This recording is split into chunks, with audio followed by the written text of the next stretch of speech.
what a great guest I have today. I caught a tweet on X by Garrett, and Garrett, I want to welcome you here to our community on Face. We've been at this for about a little over 8 years, and I think I have Yeah, unmuted you. Okay, and yeah. just a little background about Garrett. He's a CFA, CMT, and founder of the Golden Portfolio, and you were up 136% last year.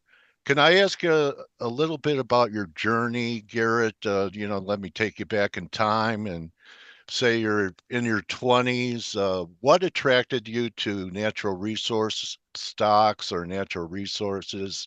What was your first foray in the business? Yeah. Can you guys hear me? Yeah, got you. All right, good.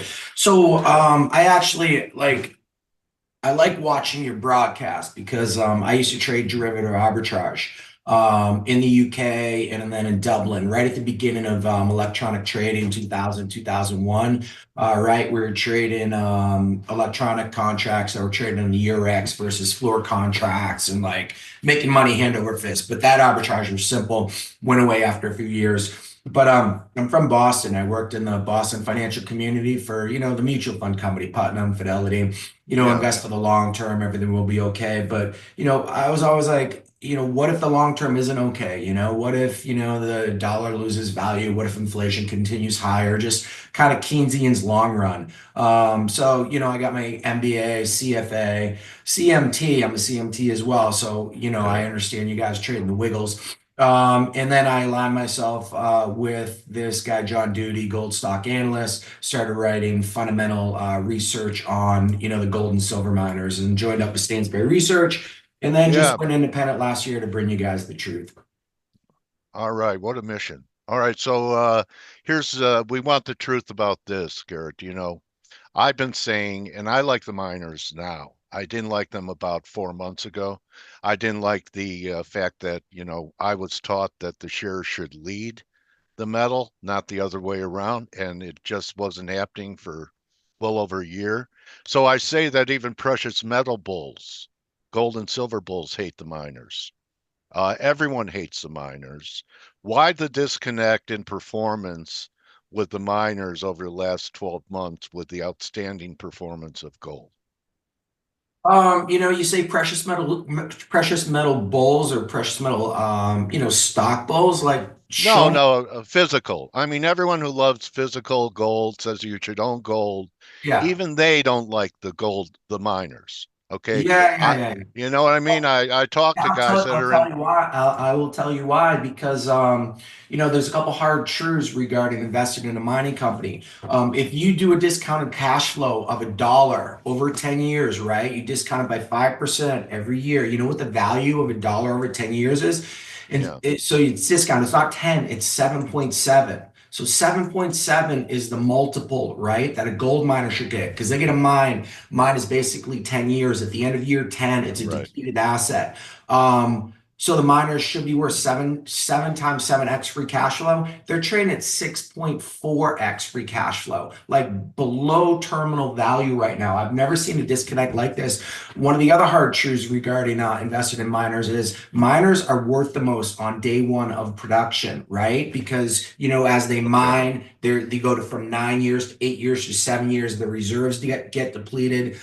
So, every year that they mine, the value of the equity goes down. That's what you're getting with the mining industry. But once you understand the framework that you are investing in, you can find tremendous opportunities. There's a thing called the Lasonde curve. Can I? Oh, Yeah, yeah. You want to share your screen? Go ahead. Yeah, yeah. Lasan has the best track record out there for bringing gold companies public and having them be successful. Yeah. People, it's like going to the track, you bet on the jockey, right? Yeah, no doubt the mining industry is very small up in Canada. They all know each other. Vancouver, Toronto. You need to invest with the good guys that know how to drive value on a per share basis and stay Yeah, away. you were just in Vancouver. So how do you survive in a sea of barracudas in Vancouver? And Yeah, well, I see you trying to share your screen. It's at the bottom, Garrett. the green Uh, button. Just yeah, you move your cursor along the bottom of the I screen. got it. Share Yeah, screen one, share. Good. You see that? it's coming up. Okay. Yep, got you. The Lasonde Okay, curve. Lasonde curve right here. That second peak is production, right? Miners are worth the most on their day one of production. Then it starts depleting. There's two troughs within the Lasonde curve. Number one, exploration. After these explorers find a high grade deposit with one or two drill holes, it takes years to prove out that deposit, and value creation goes along every step of the way. So there's tremendous amount of opportunity in exploration companies, but you need to find the high grade resources. You need to find, the companies that are going to be able to move it forward. You're basically betting on a lightning strike. But once you find a high grade resource, it takes years to prove it out. So if you have a portfolio of 10 or 20 of them, a few of them are going to go through the roof. The second trough is after the deposit is defined and they have to go through financing. And right now, there's some companies in this bottom trough that are trading at, one, for example, Montage Gold. It's got this Kone deposit and the CDI. It's got a NAV, the free cash flow over the life of the mine is worth $2 billion at $2,700 gold. Stock Where's trades at it trading now? Because someone told me about that about a year ago. Fabi, she's a metals guy, a yeah, girl, uranium guy, uranium yeah. girl. Yeah. It trades at So 500 mil enterprise value. And then on day one of production, EV should match NAV, right? Because, on day one of production, it's worth the most. So EV should rise to reach NAV. Kone is going to be in production in 2027. So every day, it's almost like a discounted cash flow. You take a day off and the value keeps increasing because you're discounting the value less. This is how institutional investors value the equities. There's one that's even better, Rio 2. You get Alex Black, who's a good operator. He founded Rio Alto that got taken over by Tahoe back in the day, that eventually got bought over by Pan American. Massive run-of-the-mill oxide heap bleach in Chile. And this thing starts out at 20,000 tons per day. It's going to scale to 80. The valuation at 20,000 tons per day is close to $1 billion. Stock trades at like 170 million EV. And then they don't even need much CapEx. They're going to be in production in 2026. Like this, the disconnect between what these companies are worth and what they're trading at, I've never seen an opportunity like this. And that's the weird thing right now is you get gold at $2,700 an ounce. Everyone's like, oh, gold's really high. It's breaking out. The miners must be doing well. They're not. You look at the miners and they're trading at extremely low valuations. yeah, they are. In fact, if you let me share my screen for a second, I just want to show you what a rookie I am, and the things that I'm following, so that you could tell me what stage that they're on. They're in. Um, okay, it's going to allow me. Okay, so I'm going to go to here, and I'm going to go to here. All right. So, of course, everyone pays attention to GDX, but here's some individual issues. So you probably don't even look at a Newmont, even though it's putting in a higher low. I mean, it looks like it could be setting up here. But things like this, BTG, which has been a dog, AG, which has gone nowhere, Fortuna, which is still way off its lows, unlike a lot of miners, Endeavor, still off its second higher low, trying to put in a low here. Am I looking at the wrong stuff, Garrett? And I'm going to stop sharing. Um, yeah, I you are. am, aren't I? Yeah, the deal with the miners, once you get into production, right, you need to continue to increase production. So you issue shares for acquisitions, you spend CapEx. The only thing that matters, the value of every equity, whether it's a tech stock or gold company or whatever, is the lifetime sum of free cash flows over the life of the asset, right? And you need to drive value on a per share basis. The mining industry, it's very tough to drive value on a per share basis. And can you see my screen? Yeah, well, you're back up here. Go ahead. All right, good. Yeah, I'm looking at stock price follows FCF Agnico's done a share. good job. You can see, the gross profit per share increasing in that yellow line, the stock price follows. The typical miner like Newmont, their free cash per share has decreased from $3 to a buck 50. Therefore, their stock price is half what it was back in 2011. Like it's no Yeah, secret. Dilution is a cancer of the mining industry, but it's unavoidable. It's just the nature of the beast. So these miners get in production, they add on another mine, another mine. These management of the companies, they keep production steady by adding assets, but your earnings per share gets cut in half, over time. So management continues to get paid, bankers get rich, and shareholders get. right. Uh, Yeah, I isn't like McEwen turned out to be one of those guys. He's a serial diluter, isn't he? yeah, yeah, yeah. He's a good promoter. Yeah. So Yeah. you know what? I know we've only gone through about half of what we're going to talk about, but um, I have just decided that I'm an amateur in the minors and that don't do this at home on your own. I mean, you could trade the charts, but how much time and due diligence does it? You must spend a lot of time digging into these different shares, Garrett. A Yeah, lot of I due go through diligence. the financials all day long, the MD&As and the financial statements. And every once in a while, I find opportunities. I just found this one royalty that trades for, I don't know, 50 mil market cap. They have 25 mil cash in the bank, trades for 25 mil EV. They got 150 properties. I got a couple advancing. It's just, I get excited when I find opportunities like this. But let me show you this chart. Like if you can see this, when people say silver, a lot of people say believe like core mining, right? You ever heard of core mining? Yeah, Big. sure. Coeur d'Alene. Yeah, Yeah, core mining was over $200 split adjusted back in the 90s. Now it trades for, I don't, this is an older, it trades yeah, for 5 or 6. It's down 97%. And the reason why, because their shares outstanding have gone from 10 million to 382 million.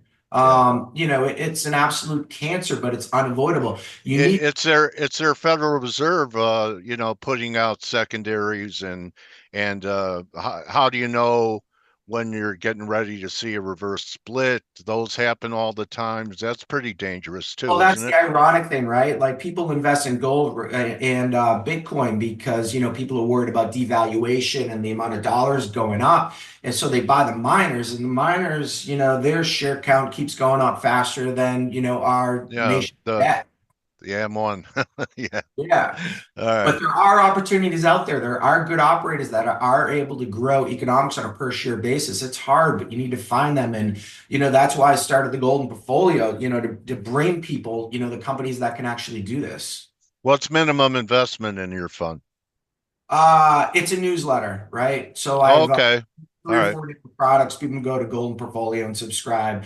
Let me tell you one thing. The best way to play gold and the gold and gold shares and mining equities is through the royalty companies. Do you know the royalty companies? Yes. You get Franco, you get Wheaton, you get Franco, Wheaton, Royal Gold. There's about 13 or 14 of them that are traded. Royalties can drive free cash flow per share for many reasons because they only have 3 or 4 employees versus miners have hundreds. Their margins are like 98%, right? Because one of the truths of the mining industry is that when inflation pushes gold higher, mining costs follow. So miners are no more profitable now than they were like 10 years ago. Like miner margins are at 45%, the same as they were back in 2020. Whereas the royalties, they can drive value on a per share basis. The royalties own like 150, 200 properties. All they need are one or two to get lucky in order to drive significant value. Royalties get free exploration upside. Royalties basically rip off the miners because they calculate the price their deals off a NAVDAC that uses a BMO gold estimate of $1,800 gold in year 2035. It's absolutely insane the leverage that the royalties give you. And then there's tremendous consolidation within the sector. All the smaller guys get bought out. But to be honest with you, Investing in royalties, it's like watching paint dry, but it's 24 karat gold paint. It takes time to drive value. But if you look at a chart of the royalties, all the royalties have done better than gold. Over the longer term, the royalties outperform. Whereas if you look at a chart of the miners, the average miner underperforms price of gold. This is crazy. But the thing about the miners, there are certain cycles, there are certain periods, there are certain times when you get tremendous leverage in the miners. And right now is one of those times because the value on a free cash flow basis is the greatest it's been in 20 years. And I don't care whether you hate gold, whether you hate the miners, the value being presented by the miners right now is starting to cause smart value investors to come into the sector, and then the masses will follow when the stock prices Yeah. go up, right? Everyone's going to chase the prices. Are you as bullish silver miners as gold miners? To be honest with you, I've been covering the silver industry for 15, 20 years. Let me show you one thing regarding silver. Here is a regression right here of silver versus gold. A lot of people like to look at this gold silver ratio, all right? Yeah, I do. Silver trades at a discount to gold like 98% of the time. But when it really gets going, it spikes higher. So you can see a spike in 19, Yeah. you can see a spike in 2011. There was a small Yeah. spike in 2020. So, like less than 1% of the time, you'll get these massive reversions to the mean. But these reversions, they only last like a day or two. You know what I mean? So your timing has to be absolutely impeccable. I'd rather invest for the other 98, 99% of the time. And then Okay. a lot of people get caught up with the silver miners saying they present a tremendous opportunity, and silver's going to explode higher. That leads you down the food chain into some of these bad silver miners that are unprofitable on a quarterly basis, that constantly dilute, that offer tremendous leverage to the silver price. So 1% of the time you're going to be right. The other 99% of the time you're going to be getting picked Yeah, the. I don't like that ratio. One of our one a guy in our community, George, is saying, but in the UK, share prices of UK gold miners rise with gold on a daily basis. Yeah. Why would that be? Is that currency? Why would gold miners rise with gold? No, UK. In the UK share prices, UK gold miners. So Yeah. they must be listed there. Is it a currency reason the pound up until recently has been weak? Could that Uh, be boosting the shares?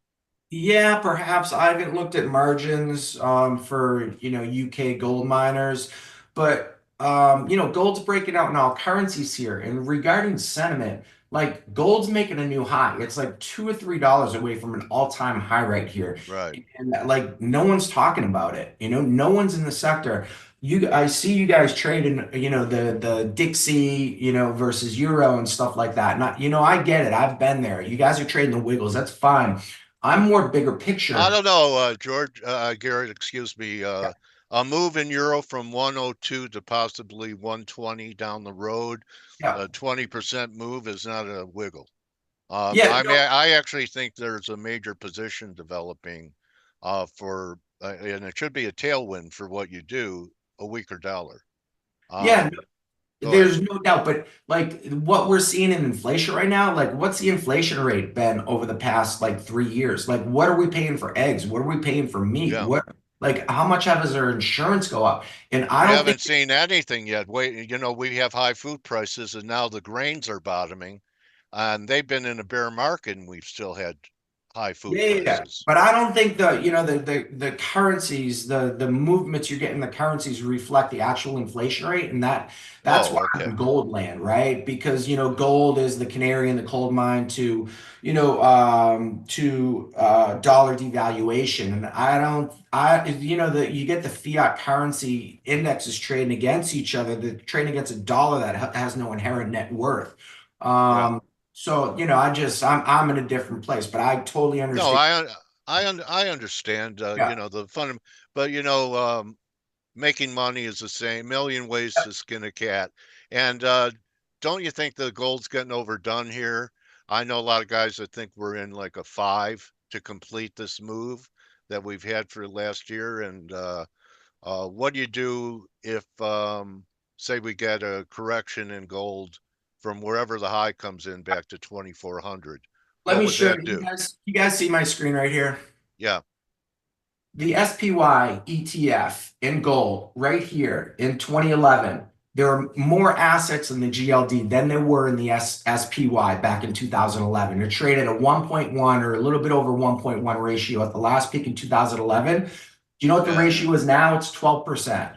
There's Wow. 12% of the S&P assets are in the GLD ETS. At the last peak, there were more assets in gold than there were in the SPY. Like this is where I'm at. Like this is the Yeah, beginning of the move. This isn't even close to the ending of the move. Like the moves always end up in a parabolic phase where everyone's freaking about a loss of purchase power, loss and all that. We are so far away from that right now.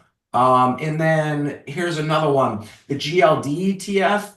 This blue line shares outstanding, right? Which measures like market cap because it's equal to yeah, the tenth of an ounce of gold.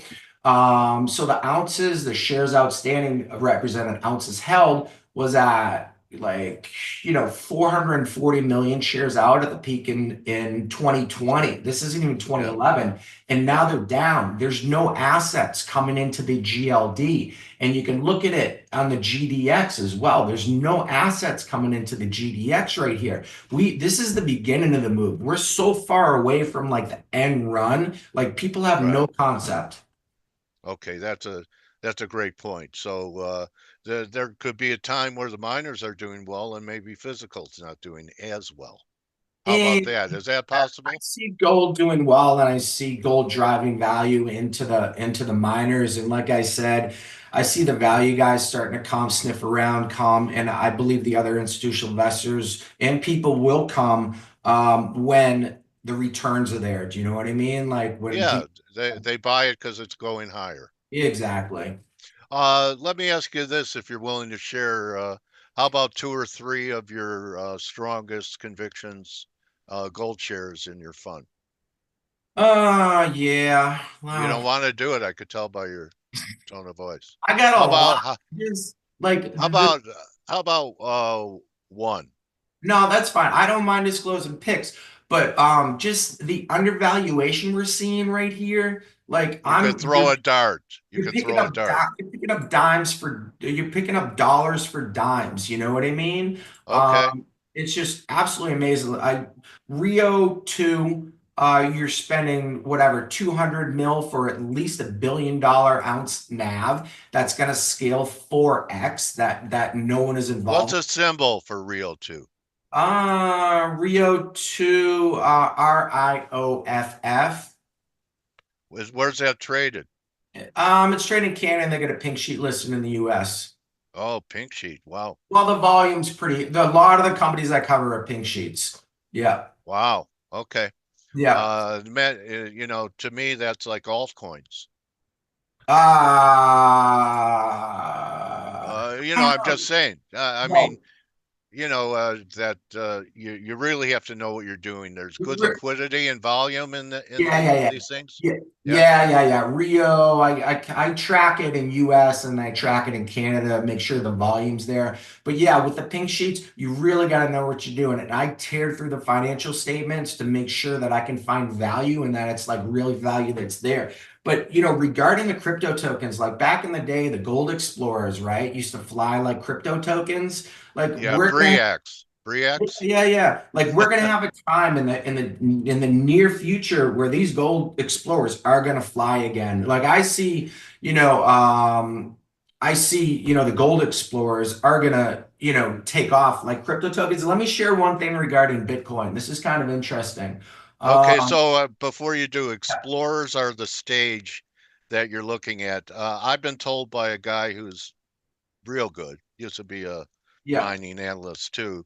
You don't want to be in miners when they're building the mine. Once they're fully financed, the Lasonde Curve, once they're fully financed, you're at the top of the Lasonde Curve. When they're building the mine, you're de-risking the asset, right? And then the EV rises to match NAV at time of first production. And then when production happens, that's when the trouble starts, right? You look at Okay. Mali that just, took $250 million of gold from Barrick. You get heap leach failures, at Ascot and Victoria. It's just bad things happen. And the build phase is where the asset is de-risked, and that's where the value is created. I to be honest with you, I like the build phase, and that's what the Lassonde curve tells me. But I like the Okay. developers. I like a few explorers. I like the developers, the ones that have a defined reserve, the ones that have a mine plan, economic study, the ones that are like 1 or 2 years away from production. Okay. Go Yeah. ahead with your Bitcoin thesis. Yeah, I the know you're Bitcoin bearish. thing. So, to be honest with you, I bought Bitcoin at $10 back in the day. I remember reading Satoshi's white paper. I'm like, holy shit, this is it. It's digital gold. I ended up selling at 200, and I thought I was a genius, right? And that's the thing about the way that I trade, it's like hang on to your winners, right? And cut your losers. Just you get winners, just hang on to them and ride it. But this book right here, can you guys see this? It's Jason Lowry. It's called Soft War. Yeah. Yeah, he wrote this book in 2023. He was a younger guy. He went to MIT, brilliant dude.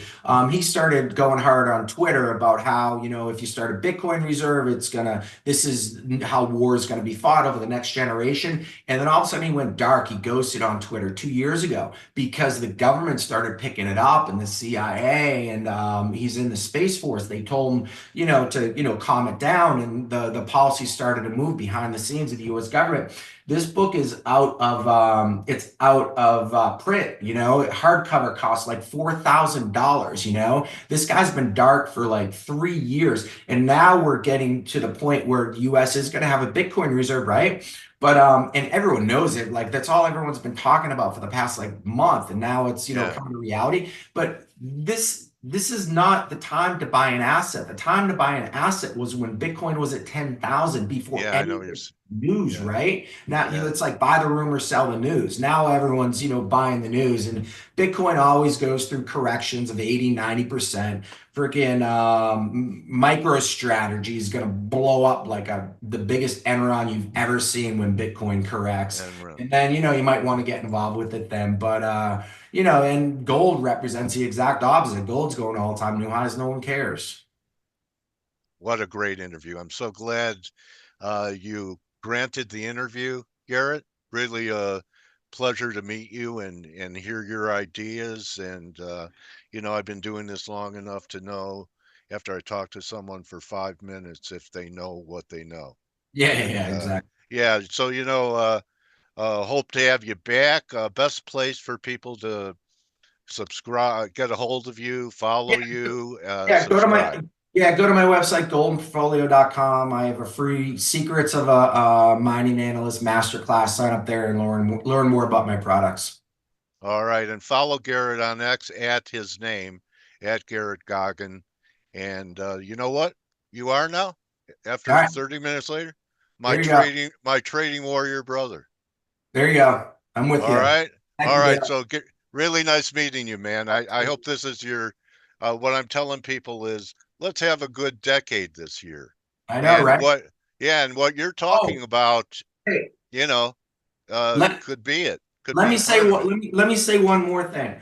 What I see coming with Trump and Scott Bessent, Trump keeps saying we need lower rates. Yeah, Bessent, the Treasury Secretary, needs lower rates. Our whole debt structure is financed on the short end. He wants to move it to the long end. They need lower rates in order to accomplish that. And then yesterday, the yeah, Trump's like, do you think Powell will listen to it? And he's like, yeah, I think he will. And Scott Bessent, has expressed the need for a shadow Fed governor to represent the Treasury's interests. And Trump is blowing up the CIA and FBI and all this stuff. And everything. he's going to blow up the Fed too. The Fed's going to lose its independence. I believe that the Treasury and the Fed, they're going to launch QE5, and it's going to represent yield curve control, right? Where you're going to have the Fed buying all the Treasury's debt sales. China's going to, all the foreign investors are going to go away. It's straight out debt monetization. We're going to have lower rates. But like I said, gold's the canary in the coal mine for And monetary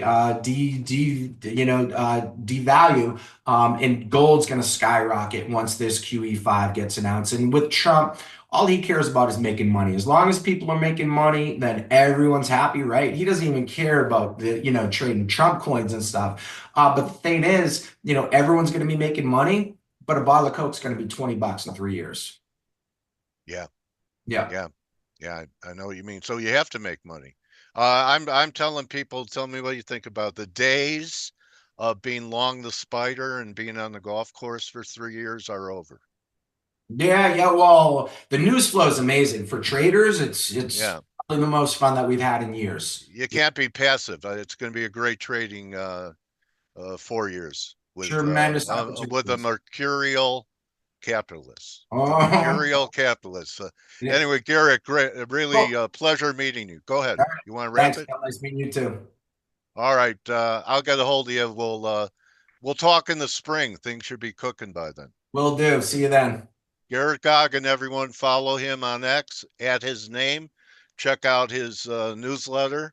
They are cheap. They are cheap. That's when you buy when everyone hates them. Everyone hates them. Thank you very much, Garrett. And Thank everyone you. have a great weekend. Good, you know, have do your work, get ready for next week, and don't just count your pips, count your blessings. Everyone enjoyed it, Garrett. I think you'll get some action. So that's a wrap, everyone. Adios. Thanks again, Garrett. You join the team in 12 minutes on the Morning Edge. Hey traders, this is Blake Morrow with Forex Analytix. Thanks for stopping by our YouTube channel. Don't forget to like these videos, share them, and subscribe to our channel so you don't miss any of the content that we provide here for free. Thanks for stopping by. I'll see you in the next video.